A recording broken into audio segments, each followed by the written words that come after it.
Hey, what's up mga idol? Magandang araw at kumusta kayo? So pag-uusapan natin yung mga pumusta ng sugal. Pumusta doon kay Casimiro natalo na gustong magparipan. Ay maraming yatang pusipaw sa load sila Silver Boys na gusto daw yung magparipan ng yung mga natalo. So ang masasabi ko dyan mga idol, no, ako din naman natalo eh. Kapag magsugal tayo, isipin natin ay sugal ay walang kasiguraduhan yan. Oo, malaki ang chance ni Casimiro na manalo. Pero hindi talaga 100% na mananalo siya. Siyempre, paniniwala mo yun na mananalo siya. Malaki talaga yung chance na mananalo siya. Pero hindi 100% yun. Kasi nga, siyempre sumusuntok din yung kalaban eh. Diba? So malaki yung chance na mananalo talaga siya. Kaso, nagkataon na talo, ganun naman yung sugal eh. Diba? Minsan magsugal tayo. Pupusta tayo sa mga basketball. For example, sa basketball, alam natin liyamadong yan. Pero minsan talaga nasisilat. So, ganun din yung boxing. Ganun din yung mga manok. 'Di ba? May mga derby na mga kilala talagang magsasabong na napakaganda ng manok nila. Pero natatalo pa rin. Kasi sugal nga mga idol. Pag sinabing sugal, walang kasiguraduhan yan. O ito naman mga idol, maraming nagsasabi na may pananagutan daw sila si Casimiro kasi iningganyo nila yung mga tao na magsugal. Para sa akin mga idol, ako hindi naman tayo abogado mga idol, pero kumbaga kahit iningganyo ka na magsugal, iposta mo na lahat, nasa'yo pa rin naman yung desisyon eh. Hindi ka naman pinilit.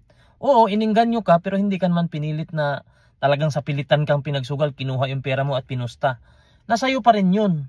Nasa'yo pa rin naman yun na kung susundin mo ba siya, isugal mo ba lahat, iposta mo ba lahat ng kayamanan mo, magbenta ka ba ng mga bagay, motor, kalabaw, para iposta dun sa kay Casimiro dahil sinabi niya sure ball tayo mananalo. Lagi ninyong tatandaan mga idol, no, ang sugal ay walang kasiguraduhan.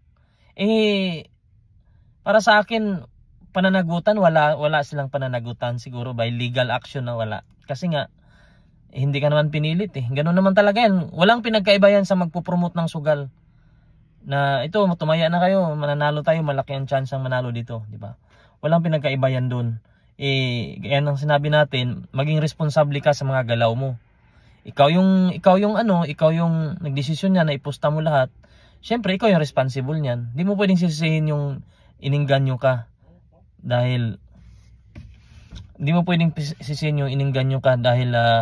siguradong mananalo. Basta lagi mo tatandaan, ang sugal ay walang kasiguraduhan. Kahit anong klaseng sugal yan. Kumbaga, wala naman talagang yumaman sa sugal. Ang yumaman sa sugal yung may-ari ng sugalan, sa totoo lang. Kaya sa mga nagsasabi na may pananagutan sila Casimiro, tingin ko naman hindi bias. Hindi naman tayo abogado, pero common sense na lang.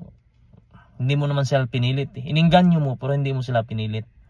Kaya kayo, kung magsugal kayo, siguraduhin nyo na hindi kayo magsisisi sa huli. Win or lose dapat kapag magsugal ka. Pag manalo, swerte. Pag matalo, ganun talaga. Ganun yung sugal eh. Di ba? Ako din, talo din naman ako, pero ganun talaga. Ako, di ba?